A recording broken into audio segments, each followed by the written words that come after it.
How to actually frighten a narcissist. Hello, I'm H.G. Tudor.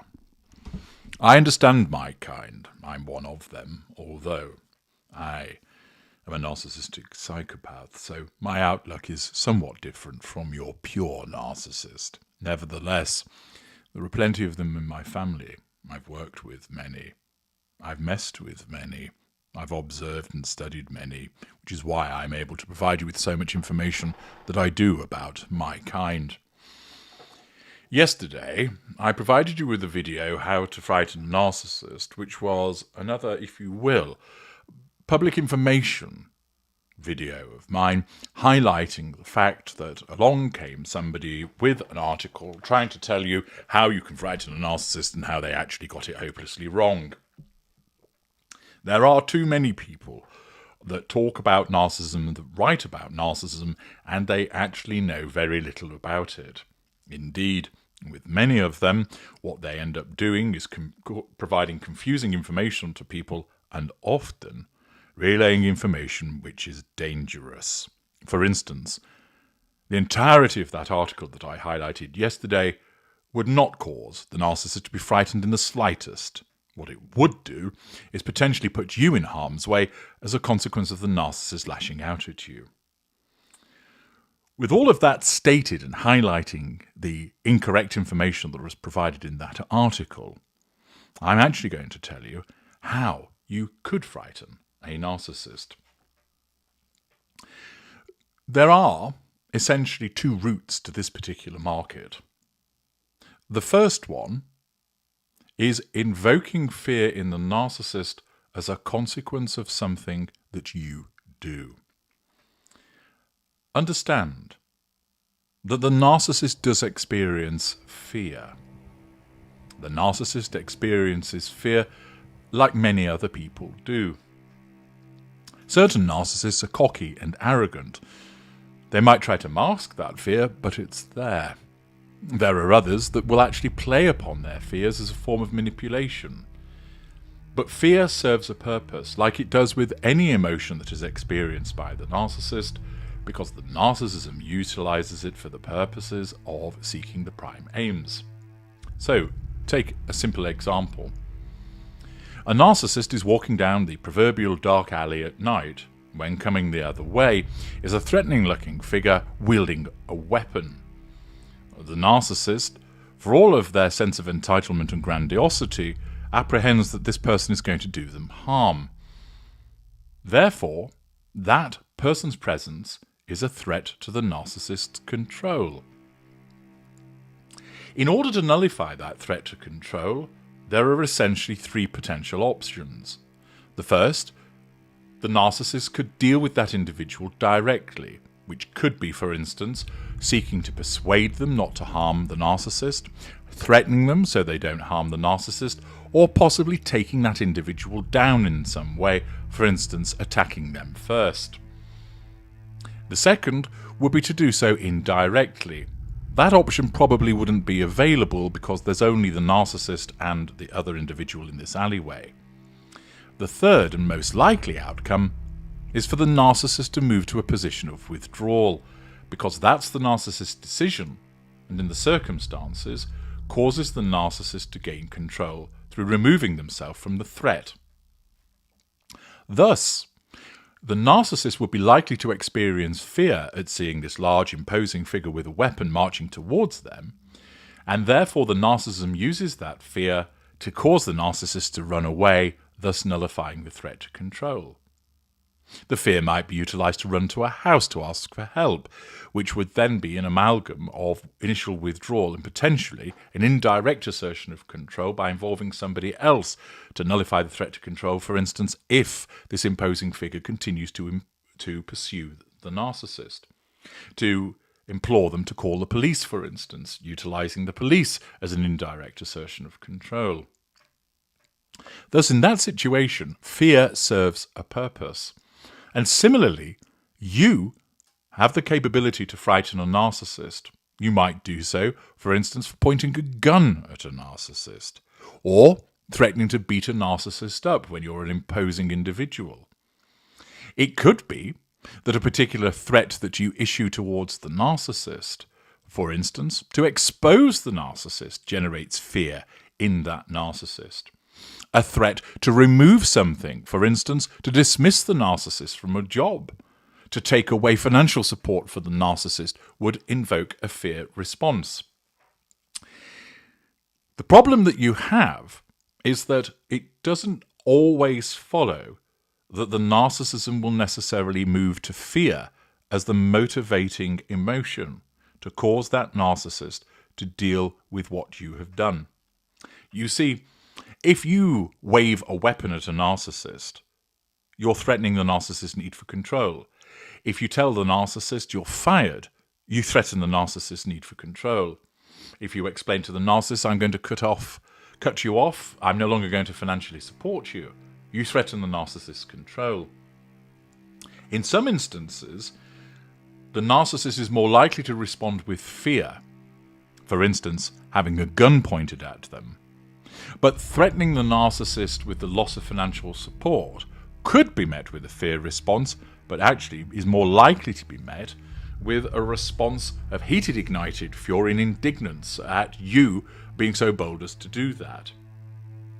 Invariably, whilst there are plenty of things that you might do which could frighten a narcissist, it isn't actually guaranteed, and you run the risk of the narcissist responding with arrogance, with fury, be it cold or heated, lashing out at you verbally, lashing out at you physically. The instances where you're most likely going to cause fear in a narcissist is where you do something which is life-threatening. So, for instance, holding a narcissist on the edge of a cliff with the clear inference that you're going to throw them off it. As I mentioned earlier, pointing a gun at them. Those situations will induce fear in a narcissist, and the narcissism will utilize that fear as a way to drive the narcissist to try and nullify the threat to control. For instance, running away from you when you're pointing a gun, pleading for their life when they're being held on the edge of that cliff top, etc.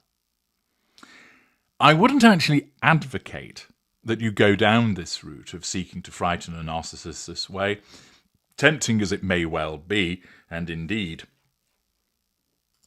I am sure that many of you would relish injecting some fear into the narcissist, particularly after the way that they have treated you. The problem is as follows. You're actually giving fuel to the narcissist, albeit it's likely to be challenge fuel, possibly negative fuel. This is what the narcissist wants. Secondly, in many instances, although not all, you're likely to be met with an adverse response. For instance, if you threaten the narcissist with the idea of causing fear, they may well retaliate against you. And in certain instances, you could find yourself on the receiving end of physical harm, verbal violence. In other instances, the narcissist might well report you for what you've done, seeking to nullify your threat to control indirectly by involving the authorities. And in a sense, you've scored a bit of an own goal because you've allowed the narcissist to take action against you. In some instances, you'll actually find yourself frustrated because what you've done hasn't caused the fear outcome that you would have wanted, and you've ended up with an adverse response. Furthermore, of course, you're involving yourself with a narcissist, and if you're an empath, which many of you are, you're breaching your no-contact regime with the consequence that your emotional thinking is going to increase. Indeed, your emotional thinking might seize upon your empathic trait of justice, or your narcissistic trait of defiance or resentment, to cause you to want to induce fear in the narcissist as a means of getting some form of revenge. And thus, you are occasioned to breach your no-contact regime with the risk factors that I've explained. Thus, whilst it's entirely feasible for you to be able to actually frighten a narcissist, and to do so most likely in circumstances where you threaten the narcissist's life, you need to be wary of doing so, because you might be committing a criminal act, and furthermore, there are the other downsides that I've just mentioned. There are lesser acts which might frighten a narcissist, particularly those of a more cowardly nature.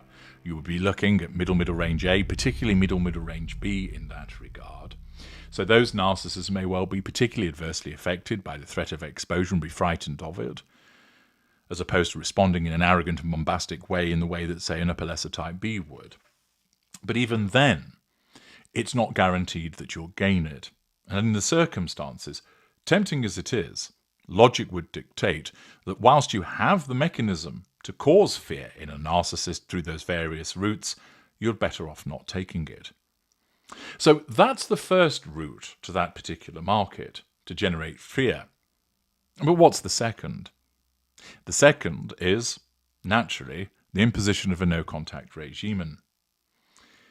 Again, certain narcissists won't respond in a fearful fashion, although they certainly won't like what you're doing, and it may even generate anxiety, even with those more hardened variety of narcissists. But for many narcissists, there would actually be a fear response, and the no-contact regime is the most effective way to frighten a narcissist for the following reasons. 1. Because you're not going to have anything to do with the narcissist, you're not going to suffer any adverse consequence from the narcissist. 2. You're not providing any fuel. Therefore, you're starving the narcissist, which not only means that the narcissist is not getting what they want, but the fact that you're starving them of fuel may well exacerbate the fear response. 3. You're not heightening your emotional thinking because you're not having anything to do with the narcissist. You're staying out of the arenas of interaction. 4. The narcissist will often have a fearful response to no contact because you've ended the relationship, and therefore they are fearful of being on their own. They're fearful of the fact that there's nobody there to look after them any longer. They're fearful of the fact that nobody's there to support them, to provide them with money. And therefore, in the circumstances, your no-contact regime of itself is problematic because it threatens the narcissist's control and starves them of fuel. But it also has the wider significance that you're taking away from the narcissist residual benefits, character traits also. And all of that bundle may well cause a fear response in the narcissist that the narcissism then reacts to propel the narcissist to either try and get you back through the initial ground hoover, read my book No Contact for more about that, or where eventually the narcissism recognizes that your no-contact regime is difficult to penetrate, fear of being alone, fear of being unsupported, fear of not having money, propels the narcissist to go and find somebody else so that you are left alone. Narcissists experience fear. Some narcissists are more fearful than others in the same way that non-narcissists can be more frightened than others. Particular types of narcissists are more susceptible to fear, for instance, as I've explained, the middle-mid-range narcissists. You'll also see it amongst middle-lessers also. Upper-lesser type A experience fear, although they're less likely to show it, but it's there. Upper-lesser type B tend to shrug it off more readily.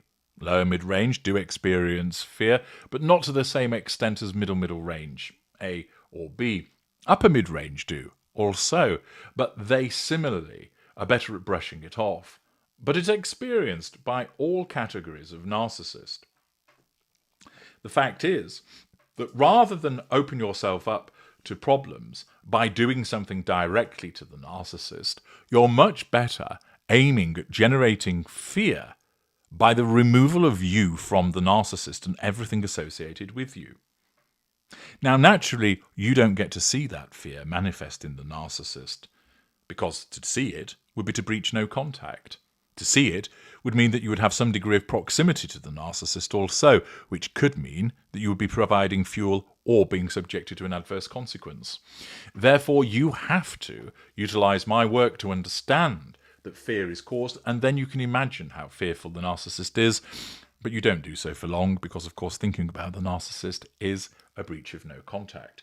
But you can have that satisfaction of realizing that the most effective way to bring about fear in a narcissist, and in a manner which actually benefits you, is the imposition of the no-contact regime.